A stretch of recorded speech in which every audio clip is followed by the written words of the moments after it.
What's up, ladies and gentlemen? Welcome to another Motown's Wrestling Review. I am the president of the Motown's Wrestling Group on Facebook. My name is Tony Motown Allen, and right now we are going to be talking about Monday Night Raw live in Pittsburgh from June 30th. So we ended the month of June with Raw in Pittsburgh, and I have no idea what the hell was going on yesterday to make them start 2 hours early. I'm not complaining about the 2 hour early start. Granted, I did kind of forget about it, so I didn't see it. Didn't watch the show live in the beginning when they started. But me personally, I kind of like them coming on a little earlier and everything. This makes for a shorter night for me. Like, as far as like, I'm not staying up all night watching wrestling and everything though. So I do like that. Later on in the show, they also announced once again that SmackDown is moving to 2 hours. I'm pretty happy about that. And Pat McAfee is still taking some time off and everything. From what I read online, I don't know how true it is or not though, but I've been seeing it a lot though. But basically, Pat McAfee has been exhausted, and he's taking time off to spend some time with family and recoup and everything. He's doing all his stuff with ESPN, so I definitely get it though, because it's kind of like flying from Indy over to WWE. Like, he does his show, then flies out. Like, no, it is a lot. I've seen somebody talking about how Michael Cole doesn't take time off and doesn't get exhausted, but Michael Cole also doesn't have his own talk show 5 days a week in one city that he does before he does Raw. Like, the only thing Michael Cole does is announce like 1 to 2 days a week. So to really like call out McAfee and say that like Michael Cole is more dedicated because he could do it without the exhaustion. Look at Michael Cole's schedule and look at Pat McAfee's schedule. Like, if Michael Cole had a show he was doing every single week, do the show in the morning, then rush out of Indianapolis and fly to wherever Raw's going to be at. I mean, Michael Cole's not doing all that, so stop with that fucking nonsense. All right, but Monday Night Raw kicks off with Rhea Ripley. Rhea Ripley's in the ring cutting a promo, and then she's interrupted by Io Sky. Io Sky basically, it's funny because Io Sky said that she wants to face the best. This woman hasn't defended her title since WrestleMania back in April, but she only wants to take on the best competition. They had a 30-day rule. Io Sky wouldn't be the champion right now. But I digress, though. But we're going to get Io Sky versus Rhea Ripley at Evolution, and I'm really looking forward to this match and everything. And one thing that they had mentioned at some point in the show is the fact that like Mommy has never beaten Rhea Ripley. I mean, Mommy has never beat Io Sky 1-on-1. So it's gonna be interesting to see how this turns out. Will Mommy be on top this time? You never know. You never know, because I don't think Mommy wants to be on the bottom of this one. Next up is our first match of the night. It is the Judgment Day taking on the New Day for the WWE Tag Team Championships. Right now, the Judgment Day has Dirty Dom as a champion. He's the greatest Intercontinental Champion that we have seen in 2025. And we also have Raquel Rodriguez, the World Tag Team Champions for the ladies. But the match was really, really good. I like the chemistry with the New Day and the Judgment Day. They have done some battles in the past. I love the pairing of Finn Balor and JD Madonna. And the cool thing with this in Pittsburgh and everything, even though you got two heel tag teams taking on each other, the crowd seemed to be really behind Finn and everything. Finn was getting a really, really good reaction, which was really good.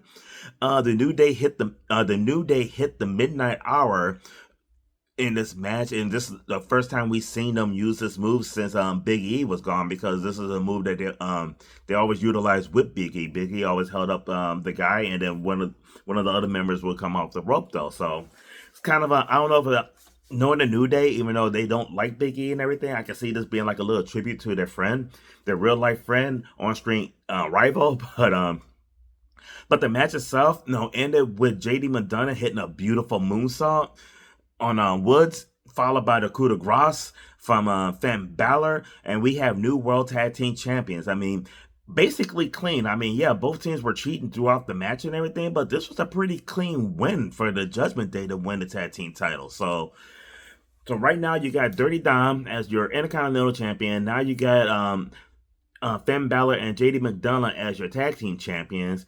And later on in the show, Finn Balor got them to replace Liv Morgan with Roxanne Perez for the Women's Tag Team Championship. So the Judgment Day has all the gold. It's kind of funny. The Judgment Day has been around for many, many years. They have gone through different formations of them. so many times we think, oh, the Judgment Day is done. And every time you think they're done, they bounce back, and they bounce back winning gold and everything. They're probably the most dominant faction in WWE right now. They probably have been over the last couple of years a more dominant faction than the Bloodline. Ever since Roman Reigns lost the title a couple well, just over a year ago to, well, let's just say not the last couple of years, but definitely since Roman lost his title.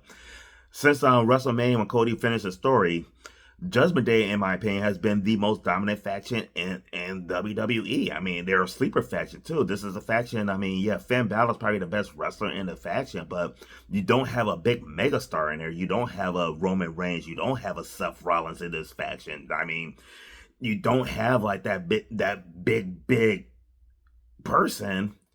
I mean, at the time, probably the biggest star in the faction was Rhea Ripley when she was in it, but she got kicked out over a year ago. So I really like what they're doing with the Judgment Day. They voted Roxanne Perez in, so she's officially a Judgment Day. So it's going to be interesting to see what happens with them, and they're setting up a good program when Liv Morgan come back though. So that's going to be really, really good. So happy for the Judgment Day, absolutely happy for them. Next up, we have Rusev versus Sheamus. It was pretty interesting because as much as they've been involved in programming over the years, this is the first one-on-one match between these two since March 11th, 2014. It was a hard-hitting match. Rusev ended up winning with the Moscow kick. These guys are really, really good wrestlers, but they're just missing something. Their characters are just kind of like blah. I personally think that Rusev needs Lana. I mean, I know they signed Lana to a Legends deal and everything. I think Lana needs to be out there with Rusev and everything, and to kind of give his character a little bit more. And in my opinion, I've probably been saying this since 2014, since the last day they wrestled one-on-one. Sheamus needs Paige. Like, they need to rehire Paige and put her with Sheamus and everything. I think that would help both these guys. These two guys are really good in the ring, but they're just lacking something, and I think that's what they really need, though. The match itself, I gave a C. It was just an average okay match. It was definitely hard hitting. It's just I wasn't really invested into it. Next up, Gunther comes out to the ring to cut a promo on Goldberg and everything. Just talk about how this is Goldberg's last match. There's no chance that he could win. And people want to know if Goldberg still has it. He's going to expose Goldberg and show that he never had it. Talk about how Goldberg have all these short matches and everything. He said that he could beat Goldberg in 3 minutes, but he's going to take his time and dismantle him. And then out comes Seth. Seth Rollins actually ended up coming out after Gunther basically said the real question is, once he's done with Goldberg, is who's next. Then Seth Rollins come out with the briefcase and everything. Them two exchange of words and everything. Seth Rollins talking about how he could cash in on anybody, and just kind of going back and forth, kind of planting a seed in Gunther's head that he's not safe. Gunther talking about how he wasted his time flying halfway around the world and accomplished nothing for the Saudi Arabia trip, but the accomplishment that he did accomplish was keeping his word that CM Punk won't win the title. Then out comes CM Punk. They, of course, start fighting and everything. Seth Rollins gets away, takes off, like running away from CM Punk. For some reason, CM Punk knocked down Gunther. And then while you saw Seth Rollins in the crowd, you see LA Knight pop out, and them two starts fighting. Then later on in the show, they had a backstage segment with CM Punk and LA Knight. CM Punk basically telling LA Knight to stay out of his business. No, he needs to get to the back of the line when it comes to Seth Rollins. Seth Rollins is his. And LA Knight was like, you can have him 6 days a week, but I got him at Saturday night's main event. You talk about getting the back of the line. I am the line. Yeah. I love LA Knight. Yeah. To say the prediction, it was a spoiler. Unfortunately, LA Knight's going to lose at Saturday night's main event. Next up, we have Bayley versus Lara Valkyria to see who's going to take on Becky Lynch for the United States Women's Championship. So you got that bitch Bayley fighting this fucking bitch Lara Valkyria to see who's going to take on the biggest bitch of them all, Becky Lynch. Well, maybe not the biggest bitch of them all. That could be Sasha Banks, Mercedes Moné, whatever you want to call Hulk Hogan's sister. This match was a fucking who cares for me. It ended up in a draw. I mean, I didn't really care who won, and neither one of them won. Then them two start fighting after the match like two baby faces does. This match got a D minus. It's a fucking waste of time. They honestly could have ended this segment earlier than, I mean, they could have just not had this match at all. Just ended the show earlier. Next up, we have Sami Zayn and Penta taking on Braun Breaker and Bronson Reed in the main event of Monday Night Raw. Really, really good match. I really did enjoy this match. Braun Breaker wins this match with a vicious spear on Sami Zayn. And I don't know if everybody saw Undertaker's comments, but Undertaker said that like Braun Breaker's spear is so good, they just stopped everybody else from using it. And it's funny because the Undertaker said the same thing that I have been saying. If you guys been watching my videos and everything, I've said this in past videos. Jey Uso, Roman Reigns, all these people that's doing a spear, stop it. Stop it. Your spear looked like horseshit. Pure horseshit compared to Braun Breaker. So I completely agree with the Undertaker. I'm happy that he threw that out there. I mean, I'm not a wrestler. I'm not in the business. I'm just a fan and everything. But to hear like one of the all-time greats basically say the same thing that I said a while ago, meaning Undertaker, thank you for your support. I guess you watching. You watching and listening.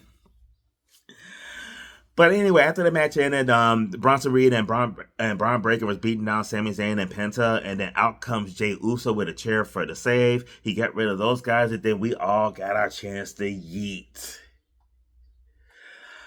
So it ended with them yeeting. I mean, it wasn't the full-fledged like entrance yeet. It was more like after the match, and Jay wasn't really doing it, but the crowd was doing it, I was doing it, you were doing it at home. We all were eating. So overall, decent show. I do like the earlier time and everything. I'm going to go over my tap out moment and match of the night. My tap out from the show is definitely no surprise to anybody that knows me. Bayley versus Lara Valkyria. I mean, this match was just a waste of time, and then it ended in a draw as well. Nobody won. It was like, why the fuck you booked this crap? You could have just not had this shit. But the moment of the night is the Judgment Day dripped in gold. They have a new member of the Judgment Day voted in, and Dirty Dom's expression after he voted for her was just fucking classic. Absolutely fucking love Dirty Dom.